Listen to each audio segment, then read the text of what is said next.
morning. In the news of the day, there's much violence in the streets, increasing stories of domestic violence and women and children being killed or injured, but also war and conflict zones in the world. The stories that come out of Ukraine and Russia, out of Africa, and of course the Middle East between Israel and Palestine. Just this week, the bombing of bombs going off in Rafah, in a camp there, and 37 people killed to date. Who knows how many injured and left homeless in this continuing conflict and struggle, and the horrific experiences of people. I can't imagine or comprehend what it's like for those people living in those places. In the midst of all these kinds of places and situations and struggles, there are also stories of compassion and kindness and courage that transcend the ethnic and cultural and faith and political and all sorts of divides. People cross over and respond to the humanity in another person. There's a story I read some time ago of a group of youths, young people, young students from America who went to Israel to study, Jewish students. And they took some time out to go and visit some of the historical sites. They got a car and off they went. But they didn't know where they were going and got lost. And they went into an area they probably shouldn't have gone into. An area where there'd been some recent conflicts and it was tense. And a group of young people were gathered around and saw this car with the Israeli plates. And they started throwing stuff at it and chasing it. And the young students were terrified and just drove off and got even more lost and drove around. They didn't get far when they came to a dead end, and with nothing else to do, they got out, no other choice. They got out and ran. And they just ran aimlessly together, not knowing where they were going. And the youth found the car and were smashing up in windows and making a great sound. And this man heard the ruckus and came out of his house. And he saw these students running down the street. And he put two and two together. And he went out into the street as they got near and ushered them into the house. The students themselves were not sure what to do. Is this friend or foe? Are we going into a place of safety or more trouble? But they had no choice. And in they went. He ushered them in and said, "Close the door behind you and go back out the back and hide." And he remained in the street, and as other youths came down looking for them and asking where they were, he gave misdirection, said, "Oh, maybe down there." And when the street was clear, he went back in and he locked the door. He tended to some of the wounds that these students had and then fed them and comforted them, reassured them and said, "Look, when it settles down, I'm going to get you out of here." And he called some authorities and they came in and they took the students out back to safety. It's a story of compassion and courage. This man saw the people who were considered by his people enemies, and they were enemies of each other, hurting each other, fighting. But he saw people, humanity, and he reached out in compassion and kindness and extended love and grace and hope. This week, in Mark's story of Jesus, we have this conflict between one who shows compassion, who reaches out to people as human beings, and a religious structure, human structure, that sees rigidity and legalism and beliefs in structural systems that deny compassion and love. Jesus and his disciples are walking through a field, and the disciples are hungry, and so they stop to pluck some grain. It's probably the situation where farmers leave some grain behind when they're harvested for those who are hungry, poor, those who are travelling through the land, those who have need, and they're allowed to just take some grain and feed themselves. The trouble was, this was the Sabbath day, the holy day, and there were some religious leaders looking on, Pharisees, and they know the law, and they observe the law religiously, really, because it's the thing that God demands in their minds. But this law of the Sabbath has become so narrow and rigid from the original words that Moses receives Remember the Sabbath day and keep it holy.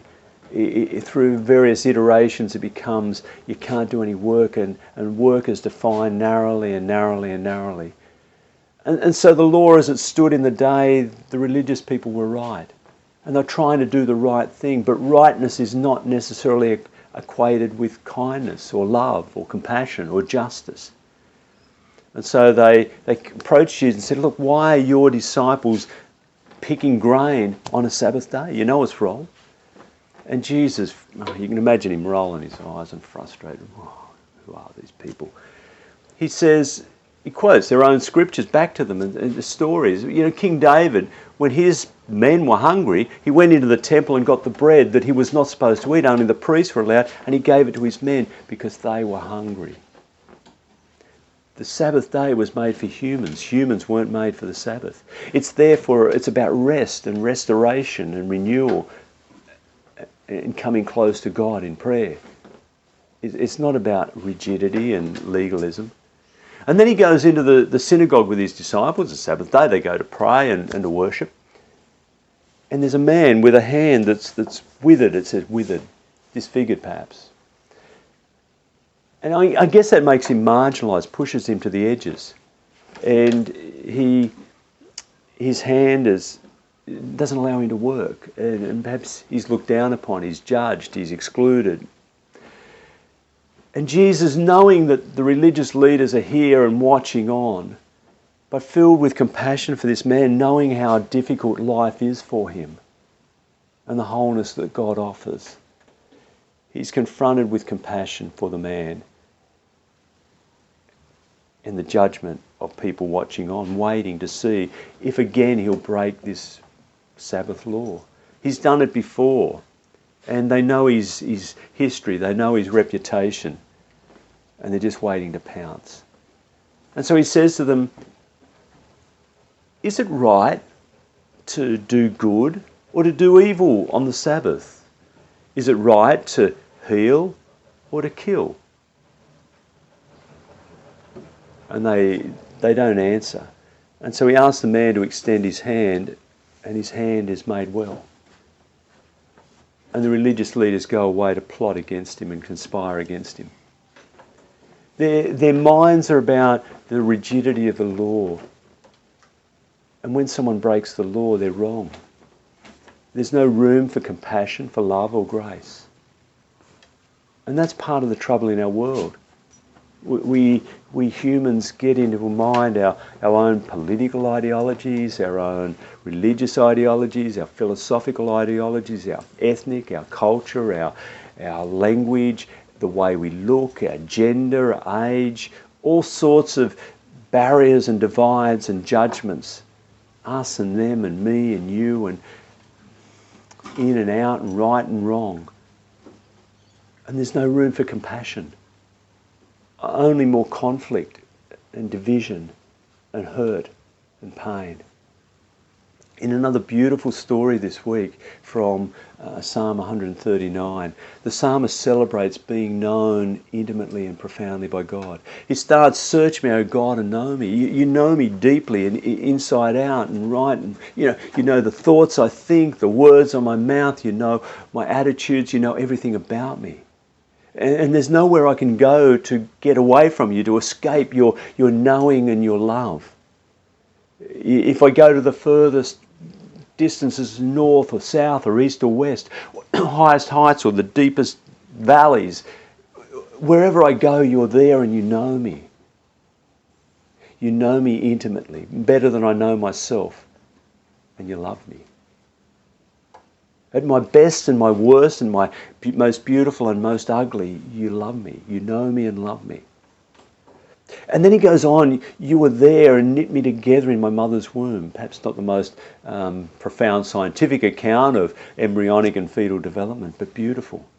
You were there and you knit me together in my mother's womb. You knew me in my deepest, deepest parts. You formed me. I came from you. I'm created and made in your image. And you love me. Not just me, but everyone. We're all created in the image of God. And we're invited to see that image in one another. Not just those we like or like us, but those who are different. And to reach out in love and compassion. To cross the boundaries that we build, that humans build, and hold people in love. There's a beautiful little story that I thought of when reading Psalm 139. And I think it comes, Parker Palmer tells it, the Quaker teacher and author of spirituality and growth and spirit. There's this little girl, 3-year-old girl, whose parents tell her that they're going to have a baby.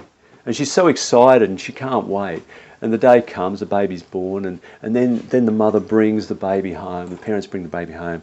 Mum feeds the baby and puts the baby down. And the little girl says, can I spend some time with my baby brother alone in the room with the door closed? And they're immediately suspicious. What's going on? What's she going to do? And they remember they've got an intercom system that they can listen in. So they say, sure. So she pushes them out the door and closes it, and they run into the bedroom and listen. And they hear the little footsteps pitter-patter over to the cot, and they imagine her leaning over the cot and looking in at her baby brother. And then they hear these words, can you tell me about God? I've almost forgotten. Can you tell me what God looks like? I've nearly forgotten. And it's a story that reminds us that we are created in God and we know God. And God knows us intimately. And knows who we are and loves us at our best and our worst. And loves us. And invites us to offer that same love, that same knowing love to others. Because we're invited to live in God and in that flow of love and grace. And to share that with the world. And I'm sure that if all of us could start to see one another in our deep humanity, created in the image of God, we would act and live differently, and our world would be different, and there would be much more justice and love and hope, and less fighting and hatred. Will you walk in this way of compassion, this way of love, crossing boundaries, courage and hope, in the way of Jesus?